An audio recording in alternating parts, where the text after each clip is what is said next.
Hey guys, no, I haven't done a video in a while, but I'm back.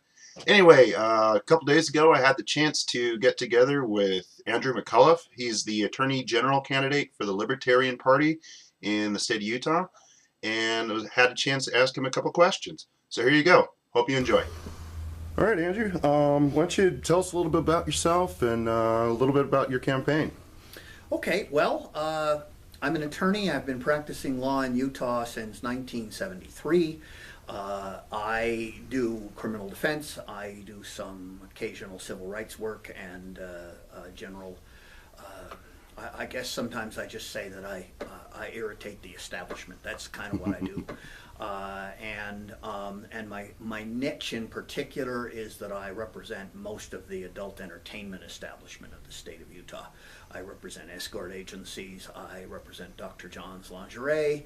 I represent some exotic dance establishments, and anti-censorship work. I'm a member of a national organization called the First Amendment Lawyers Association, and we basically litigate against censorship. So that keeps me pretty busy, and you know, I irritate the man. That's what I like to do. Okay. What kind of, now you're running as the Libertarian candidate. Tell us a little bit about about the Libertarian Party and kind of what led you to running as a candidate under that party. Well, actually, several years ago, a friend of mine got arrested on Mother's Day on her way to a Mother's Day outing with her daughter. She got arrested for driving under the influence of marijuana. She doesn't smoke marijuana, but she has a slight speech impediment and talks a little slow. And so the policeman put in his report that the lights are on and nobody's home. And he happened to be talking about a very close friend of mine. And it made me very angry. And we ended up suing the state. We got a settlement. It was not anywhere near what we should have gotten. And right about then, I got a letter from the current Attorney General saying, I need money, would you send me some? And instead, I wrote her a letter and said, I not only intend not to give you money, but I thought maybe I'd run against you as a libertarian and see if I can siphon off enough votes so you don't get reelected. Jan Graham was the attorney general at the time, and she actually called me up and asked me why.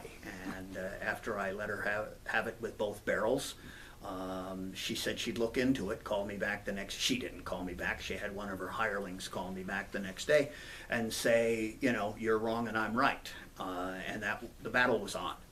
And it's been a while now. I've run a couple of times, and I'm angry. I'm angry at the state arresting people for stupid stuff. I'm angry at them for bullying people. I'm angry at them for, you know, the idea, for instance, of arresting somebody for the crime of smoking marijuana. My friend wasn't smoking marijuana, but if she had been, my impulse is, so what?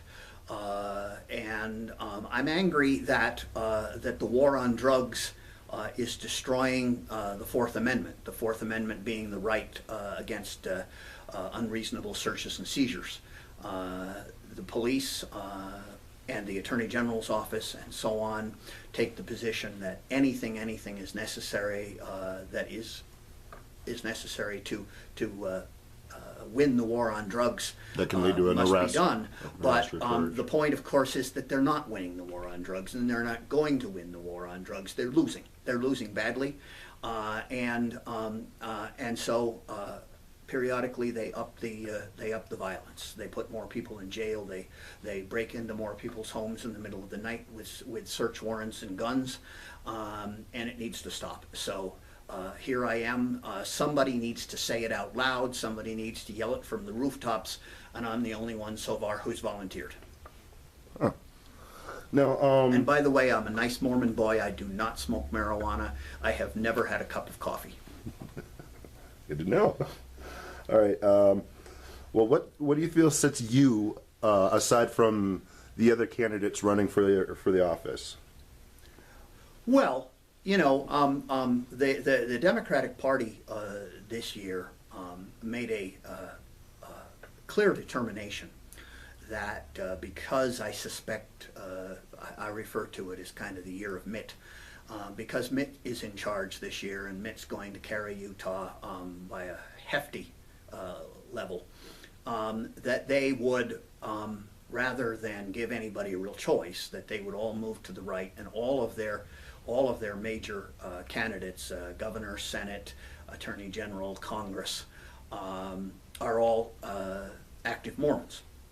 Now, I'm a BYU graduate, and I'm not going down on Mormons, but it's clear that the Democratic Party has given us no choice this year. There's conservative Mormon against conservative Mormon, and I've made it clear that I don't like the way things are done, and so I'm running because I feel like there has to be a choice. I tell people, I learned this way back in, 10th grade in high school. A guy by the name of Eugene Debs ran for president 5 times as a socialist, and he never came terribly close to winning. And so somebody asked him one time, "You're not going to win, Mr. Debs, why do you keep running?" And he said, I keep running because I'm trying to change the nature of the debate. I'm trying to bring in new ideas. I'm trying to make a difference in the way people think. And that's what minor parties do, minor parties in air quotes. That's what we do. We try and change the nature of the debate. When candidate A says, let's put more people in jail and fight the war on drugs, and candidate B says, well, I can put more people in jail and fight the war on drugs more efficiently than you can. Candidate C, the libertarian, says, stop, we don't need more violence, we don't need more people in jail, and we don't need more oppression. And somebody has to say that. Our presidential candidate, Gary Johnson, Libertarian Party presidential candidate, announced at a rally I went to a couple of weeks ago that he had just seen a poll, a nationwide poll, that for the very first time said that 51% of Americans favor at least partial legalization of marijuana. We're going to win. They're going to lose. It's just a matter of when. And I'm just fighting the battle.